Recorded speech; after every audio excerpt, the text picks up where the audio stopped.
The rain fell in relentless sheets, drumming against the roof of Olivia's old pickup truck as she navigated the winding country road. The wipers squeaked, struggling to keep up with the downpour, and the headlights barely pierced the gray curtain ahead. Olivia, a woman in her late 40s with calloused hands and a heart weathered by loss, squinted through the windshield. She was bone-tired after a long day at the diner, her apron still faintly stained with coffee and grease, tucked into the passenger seat. It was then she saw him, a lone figure on the side of the road, hunched against the storm. His military fatigues were soaked through, and his duffel bag sagged at his feet. Olivia's first instinct was to keep driving. It was late, she was alone, and the world wasn't as kind as it used to be. But something about the way he stood, shoulders squared despite the rain, made her slow down. She pulled over, gravel crunching under her tires, and rolled down the window just enough to be heard. "You need a ride?" she called, her voice barely carrying over the storm. The soldier turned, his face half hidden under the brim of his cap. He was young, maybe mid-20s, with sharp features softened by exhaustion. His eyes, though, held a weight that made Olivia's chest tighten. He hesitated, then nodded. "If it's not too much trouble, ma'am." Olivia unlocked the door, and he climbed in, water dripping onto the worn upholstery. He smelled of rain and something faintly metallic, like gunpowder or resolve. He set his duffel between his knees and offered a small, grateful smile. "Name's Eli," he said. "Thank you. Didn't think anyone would stop." "Olivia," she replied, pulling back onto the road. "Where you headed?" "A station in town. Got a ticket for tomorrow morning." She nodded, stealing a glance at him. His hands were clasped tightly, knuckles pale, as if holding on to something he couldn't let go. The silence between them was heavy, broken only by the rain and the hum of the engine. Olivia wasn't one for small talk, but the quiet felt too intimate, too raw. "You coming back from somewhere tough?" she asked, keeping her tone gentle. Eli's jaw tightened, and for a moment she thought he wouldn't answer. Then he said, "Yeah, overseas, 2 tours." Done now, though. Olivia didn't press. She knew better than to ask a soldier what he'd seen. Her brother, Tommy, had come back from his own war years ago, but the man who returned wasn't the boy she'd grown up with. Tommy's ghosts had followed him until they claimed him, and Olivia still carried the ache of his absence. She wondered if Eli had ghosts, too. "You got family waiting for you?" she asked instead. "Eli sais flicker, y Luca da vuelta. Used to, not anymore." The words hung there, simple but shattering. Olivia's grip on the steering wheel tightened. She wanted to say something, anything, to ease the pain in his voice, but words felt clumsy, inadequate. Instead, she reached into the glove compartment and pulled out a thermos. "Coffee," she said, handing it to him. "It's not hot anymore, but it's strong." He took it, his fingers brushing hers, and unscrewed the cap. The faint aroma of diner coffee filled the cab, grounding them both. He sipped, then let out a small laugh, the sound surprising in its warmth. "This is terrible," he said. But there was no malice in it. Olivia chuckled. "Yeah, well, it's diner coffee. Keeps you awake, not happy." For the first time, Eli's smile reached his eyes. They drove on, the conversation easing into something lighter. Her stories of quirky customers, his tales of barracks pranks. By the time they reached the bus station, the rain had slowed to a drizzle, and the air between them felt less heavy. Eli hesitated before opening the door. "You didn't have to stop," he said quietly. "Most people wouldn't have. Means more than you know." Olivia shrugged, uncomfortable with the gratitude. Just doing what's right. He nodded, then reached into his pocket and pulled out a small, tarnished dog tag. It wasn't regulation, more like a keepsake engraved with a single word, hope. He pressed it into her hand. "Something to remember me by," he said. "You gave me a ride. I owe you." Olivia tried to protest, but he was already out of the truck, slinging his duffel over his shoulder. He gave her one last look, then disappeared into the station. She sat there, the dog tag warm in her palm, feeling an odd mix of sadness and connection. She tucked it into her pocket and drove home, the rain a soft whisper now. Olivia's life settled back into its rhythm. She worked her shifts, tended her small garden, and tried not to think too much about the soldier who'd briefly crossed her path. But the dog tag stayed on her nightstand, a quiet reminder of that rainy night. She'd traced the word hope with her finger, wondering where Eli was, if he'd found whatever he was searching for. 3 months later, on a crisp autumn evening, Olivia was washing dishes when a knock came at her door. She froze, her heart stuttering. She lived alone, far from neighbors, and unexpected visitors were rare. Wiping her hands on a dish towel, she approached the door cautiously, peering through the peephole. A man stood on her porch, his face obscured by a hood. He was tall, broad-shouldered, and carried a backpack that looked heavy with purpose. Olivia's hand hovered over the deadbolt, her instincts warring. She wasn't naive. She kept a baseball bat by the door for a reason. But something about the way he stood, still and patient, made her pause. "Who's there?" she called, her voice steady despite the nerves. "Ma'am, my name's Daniel," he said, his voice low and calm. "I'm a friend of Eli's. He told me about you." Olivia's breath caught. Eli. She hadn't heard that name since the night she'd driven him to the station. But it stirred something deep in her chest. She opened the door a crack, keeping the chain on. "How do you know Eli?" she asked, studying the man. His face was rugged, with a scar above one eyebrow, and his eyes held the same haunted weight she'd seen in Eli's. Daniel reached into his jacket and pulled out a folded piece of paper. "He wrote about you, said you gave him a ride when no one else would, said you were kind." Olivia's pulse quickened. She unhooked the chain and opened the door, gesturing for him to step inside. Daniel hesitated, then entered, his boots leaving faint mud prints on her worn rug. He handed her the paper, and she unfolded it with trembling hands. It was a letter, written in a hurried, slanting script. Eli's name was scrawled at the bottom. "Olivia, if you're reading this, it means I didn't make it back. I'm sorry for that. I wanted to thank you again for that night in the rain. You didn't know it, but you gave me something I hadn't felt in a long time. Hope.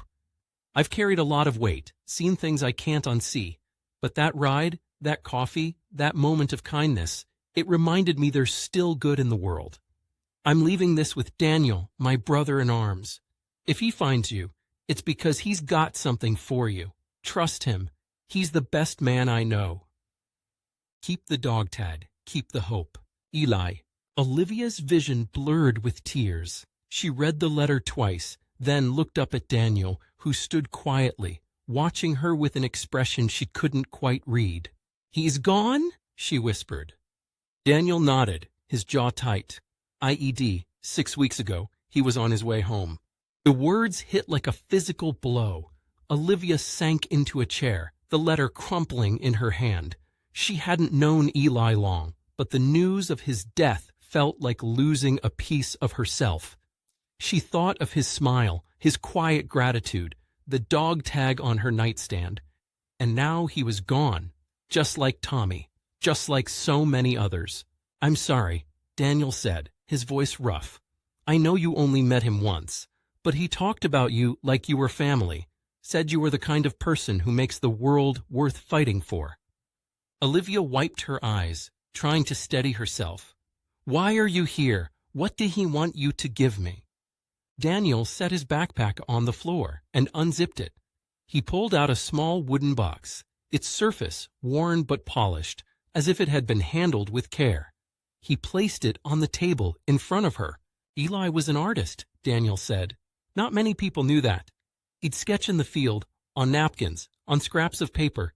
Kept him saying, "This is for you." Olivia opened the box, her hands shaking. Inside was a sketchbook, its pages filled with pencil drawings, soldiers laughing, children playing in a war-torn village, a sunset over a desert. But the last page stopped her cold.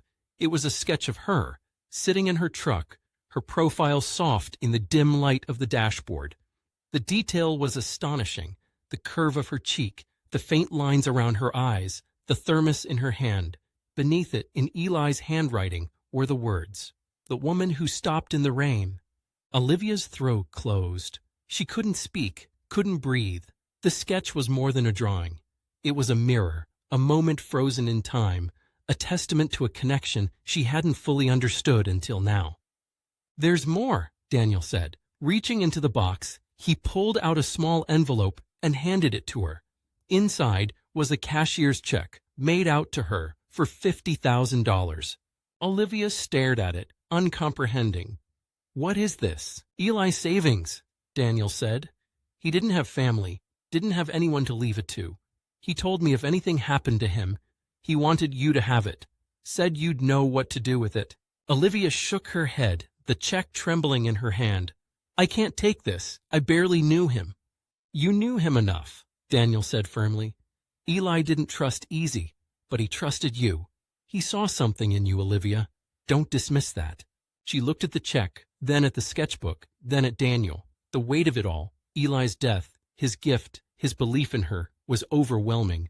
She wanted to cry, to scream, to give it all back, but she couldn't, not when Eli had seen something in her worth believing in. "What do I do with this?" she asked, her voice barely audible. Daniel leanó forward y sus ojos estevis. "That's up to you, pero él creía que lo usaras para hacer una diferencia, tal vez para ti mismo." Olivia nodded, tears spilling down her cheeks. She didn't know what to say, so she didn't say anything. Daniel stood, slinging his backpack over his shoulder. "I should go," he said. "Got a long road ahead."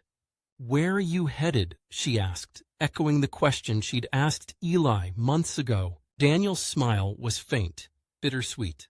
"Wherever the road takes me." He paused at the door, looking back at her. "You're not as simple as you think, Olivia." Eli saw it. "I see it too." And then he was gone, his footsteps fading into the night. Olivia didn't sleep that night. She sat at her kitchen table, the sketchbook open to the drawing of her, the check beside it. She thought about Eli, about the war that had taken him, about the hope he'd carried despite it all.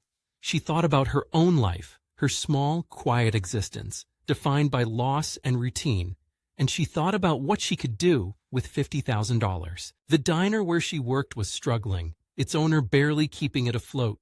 The community relied on it, not just for food, but for connection, for a place to belong. Olivia had seen people like Ellie there, lonely souls passing through, needing a kind word or a warm meal. She'd seen veterans like Tommy, haunted and searching, who needed more than coffee to heal. By morning, Olivia had a plan. She cashed the check and used it to buy the diner from its owner, who was ready to retire. She renamed it Hope's Kitchen in honor of Eli and the dog tag that still sat on her nightstand. She hired veterans to work alongside her, giving them a place to rebuild, to belong. She started a program for homeless vets, offering free meals and a listening ear. The diner became a beacon, a place where people could find not just food, but hope. But the story doesn't end there. 1 year later, on a rainy evening much like the one when she'd met Eli, Olivia was closing up the diner when another knock came at the door. She turned, expecting a late customer, but instead saw a young woman standing there, soaked to the bone. She was clutching a letter, her hands trembling. "Ma'am," the woman said, her voice breaking. "My name's Sarah. I'm Eli's sister." Olivia froze, her heart pounding. Eli had said he had no family. She opened the door, letting Sarah in, and took the letter from her shaking hands. It was another letter from Eli, written before his death, addressed to a sister he hadn't seen in years. "Sarah, I messed up, walking away from you. I thought I was protecting you, but I was just running. If you're reading this, it means I'm gone, but I found someone who reminded me what family means. Her name's Olivia. She's the kind of person who stops in the rain. Find her. She'll help you find your way." Olivia looked at Sarah, who was crying now, and realized the twist Eli had left behind. He hadn't been alone, not entirely. He'd had a sister he loved, a sister he pushed away to shield her from his pain. And now, through Olivia, he was bringing her back. Olivia pulled Sarah into a hug, the letter pressed between them. "You're home now," she whispered. "You're home. And in that moment, Olivia understood the true weight of Eli's gift. It wasn't just the money or the sketchbook. It was the chance to build a family, to mend what was broken, to carry hope forward. The diner, the veterans, Sarah, they were all part of Eli's legacy, sparked by a simple ride in the rain. The rain outside fell harder, but inside Hope's kitchen, the warmth was unshakable.